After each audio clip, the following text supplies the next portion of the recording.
நிலைதானே.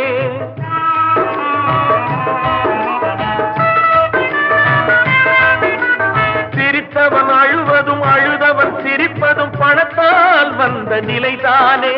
கையிலும் பையிலும் ஓட்டம் இருந்தால் கூட்டம் இருக்கும் உன்னோடு. தலைகளை ஆட்டும் பொம்மைகள் எல்லாம் தாளங்கள் போடும் பின்னோடு. காசேதான் கடவுளப்பா, அந்த கடவுளுக்கும் இது தெரியுமப்பா. கைக்கு கை மாறும் பணமே உன்னை கைப்பற்ற நினைக்குது மனமே. நீ தேடும் போது வருவதுண்டோ, விட்டு போகும் போது சொல்வதுண்டோ. நீ தேடும் போது வருவது